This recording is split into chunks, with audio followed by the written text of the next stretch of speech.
तो middle east में tension फिर से अपने चरम पर है और दुनिया की बड़ी बड़ी पावर्स सब परेशान है। लेकिन इन सब के बीच एक देश, भारत, एकदम शांत है। एक हैरान करने वाली शांति। तो सवाल ये उठता है, आखिर क्यों? अब देखिए, बहुत से क्रिटिक्स कह रहे हैं, अरे भारत की ये जो चुप्पी है ये तो एक तरह की डिप्लोमेटिक वीकनेस है, एक कूटनीतिक कमजोरी। क्या ये सच है? तो चलिए आज इसी सवाल को डिकोड करते हैं और देखते हैं कि इस चुप्पी के पर्दे के पीछे आखिर चल क्या रहा है। लेकिन रुकिए, क्या ये सच में चुप्पी है या ये कुछ और है? असल में जिसे बाहर से चुप्पी समझा जा रहा है ना, वो अंदर से एक बहुत ही कैलकुलेटेड पॉलिसी है। इसे कहते हैं स्ट्रेटेजिक न्यूट्रलिटी या कहिए रणनीतिक तटस्थता। तो इसे समझने के लिए सबसे पहले बात करते हैं पैसे की, क्योंकि भारत के 17 कदम के पीछे जो सबसे बड़ी वजह है वो है हमारी और आपकी इकोनॉमी पर पड़ने वाला सीधा असर। सारी कहानी की शुरुआत होती है यहाँ से। ये है स्ट्रेट ऑफ हॉर्मुज़। इसे आप भारत की एनर्जी सप्लाई की लाइफलाइन समझ लीजिए। दुनिया का करीब 20% तेल यहीं से गुजरता है।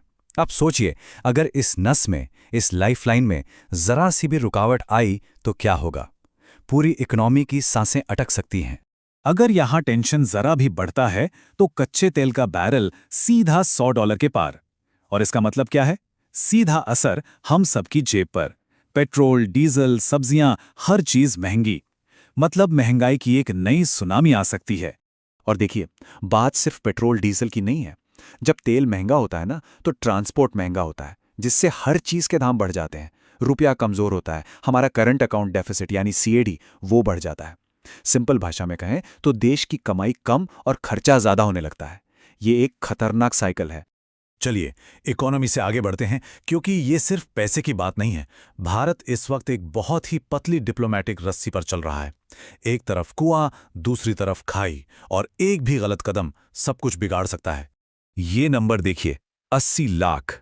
ये सिर्फ एक आंकड़ा नहीं है, ये 80 लाख भारतीय हैं जो मिडिल ईस्ट में रहते हैं, काम करते हैं। इनकी सेफ्टी भारत के लिए टॉप प्रायोरिटी है। अब जरा सोचिए, खुदा ना खास्ता अगर वहां जंग छिड़ जाए तो 80 लाख लोगों को वहां से सुरक्षित निकालना ये कितना बड़ा, बल्कि ऑलमोस्ट इम्पॉसिबल मिशन होगा।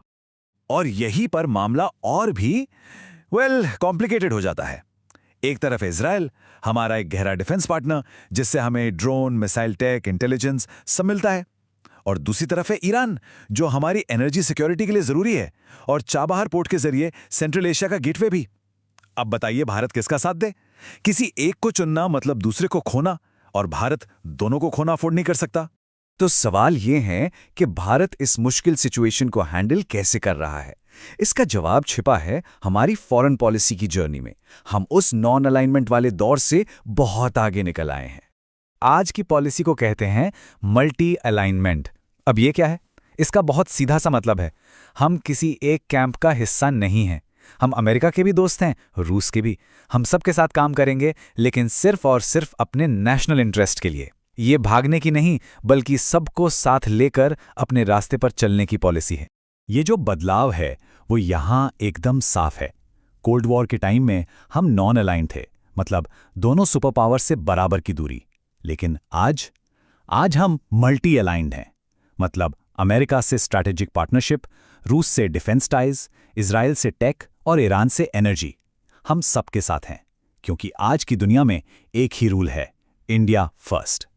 तो हमने इकोनॉमिक एंगल देखा, ह्यूमन एंगल देखा और स्ट्रेटेजिक एंगल भी देख लिया। अब आते हैं असली सवाल पे।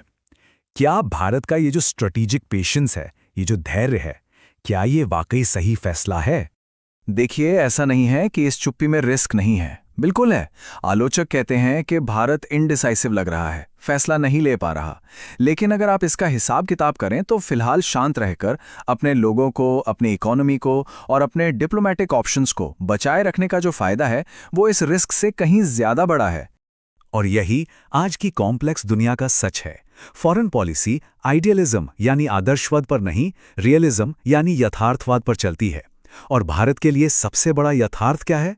हमारा अपना नेशनल इंटरेस्ट। तो चलिए हम अपने पहले सवाल पर वापस लौटते हैं। क्या ये चुप्पी कमजोरी है?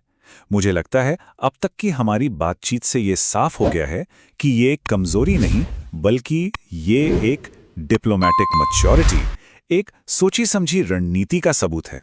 आखिर में पूरी बात बस एक लाइन पर आके खत्म होती है। भारत की फॉरेन पॉलिसी का सबसे बड़ा मंत्र स्ट्रेटेजिक ऑटोनॉमी और नेशनल इंटरेस्ट फर्स्ट। भारत का हर कदम, हर फैसला और हाँ, हर चुप्पी इसी एक मंत्र से तय होती है।